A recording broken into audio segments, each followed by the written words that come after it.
tahun. Jadi kunjungan pertama pada tahun 1970 Paulus ke-6, kemudian tahun 1989 Paus Yohanes Paulus kedua, dan sekarang beliau hadir di sini. Nah, ini tentu sekali lagi kebahagiaan dan kebanggaan bagi kita semua.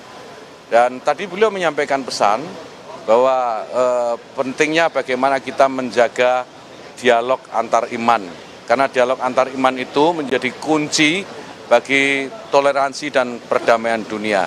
Saya kira ini juga hal yang akan nanti dibicarakan bersama dengan Presiden Jokowi besok hari. Dan insya Allah saya juga akan mendampingi beliau. Dan acara di Istiqlal nanti juga penting. Karena setelah pertemuan dengan Presiden, nanti beliau akan melanjutkan di Istiqlal ada acara interfaith dialog. Saya kira ini manifestasi dari apa yang tadi beliau ucapkan, bahwa dialog itu menjadi kunci utama bagi sukses perdamaian, bukan hanya dunia tetapi antar umat manusia.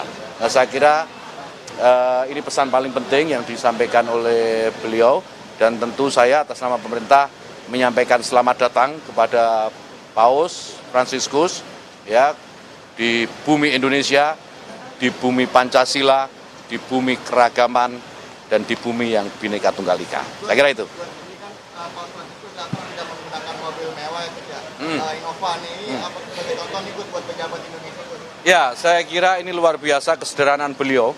Beliau contohkan bagaimana menjadi, karena beliau ini kan bukan hanya pemimpin agama, tetapi juga pemimpin negara, gitu kan. Beliau ini pimpinan tahta suci Vatikan, dan dengan kesederhanaannya beliau tunjukkan itu. Beliau tunjukkan bagaimana beliau memilih kendaraan pun dengan cara yang sangat sederhana gitu. Dan ini patut untuk dicontoh, saya kira itu. Jadi perbincangan besok dengan Pak Jokowi selain pesan yang tadi disampaikan oleh Paus sendiri, apa lagi? Saya tidak bisa mengira-ngira apa pembicaraan beliau berdua besok ya. Tapi saya yakin, karena tadi saya sampaikan beliau ini juga pemimpin negara, selain pemimpin umat, pasti beliau juga mengupdate segala isu-isu yang terkait dengan perkembangan global. Dan itu pasti juga akan dibicarakan oleh beliau berdua. Nah, mungkin kerjasama, dan yang paling penting menurut saya ya, dari semua proses ini adalah mempererat hubungan antara Indonesia dan Vatikan.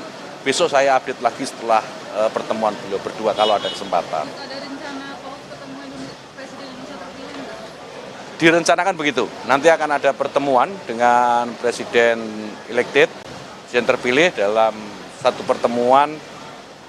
Nanti ditanya ya teknisnya ke protokol negara ya. Itu ada, memang ada, saya lihat randornya tapi saya tidak hafal.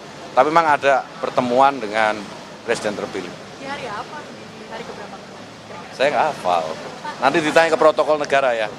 Protokol istana. Apa yang kemudian ingin disampaikan kepada Paus sebagai Ya. pemimpin umat dan juga sebagai kepala negara? Ya, kita ingin tunjukkan bagaimana Indonesia ini berbeda-beda, banyak sekali agama, banyak sekali keragaman ya, latar belakang, tapi kita bisa tetap satu, diversity in unity lah gitu, kira-kira gitu. Jadi itu yang ingin kita sampaikan kepada beliau, dan saya kira tidak banyak negara yang memiliki keberbedaan seperti Indonesia.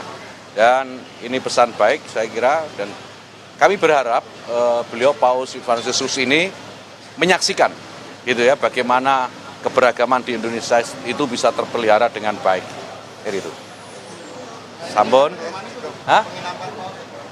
Itu protokol mereka yang atur, saya tidak mengatur protokol. Ya, ini langsung ke Kedubes Vatikan, habis itu nggak ada agenda lagi sampai besok. Istirahat dulu memang, istirahat dulu. Mungkin ada yang mau disampaikan ke masyarakat Indonesia, sudah. mungkin mayoritas Yang juga yang ada kegiatan. Jadi selama begini ya, kita ini ditakdirkan untuk hidup beragam. Takdir kemanusiaan kita itu takdir keberbedaan. Tidak ada yang sama. Ini kawan-kawan media semua ini juga nggak sama nih, kiri kanan semua nih, kiri kanan depan belakang beda semua.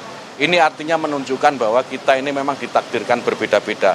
Tetapi dari pesan keberbedaan itu, yang penting bagaimana kita bisa menjamin bahwa kita semua saling bersatu, saling memahami, saling pengertian, memahami kekurangan dan kelebihan masing-masing, dan tetap menjaga persatuan dan kesatuan.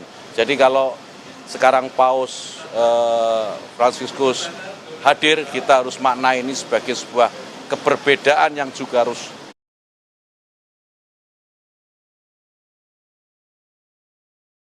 jadi jangan meremehkan Tuhan. Kalau Tuhan menginginkan kita berbeda, yaitu keinginan Tuhan. Kita jangan melawan keinginan Tuhan.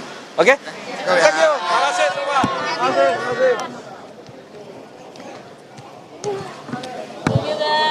Itu tadi saudara pernyataan dari Yahya Khalil Qomas, Menteri Agama, yang mengatakan pemerintah Indonesia merasakan kebahagiaan dan kebanggaan atas kehadiran dari Paus Fransiskus.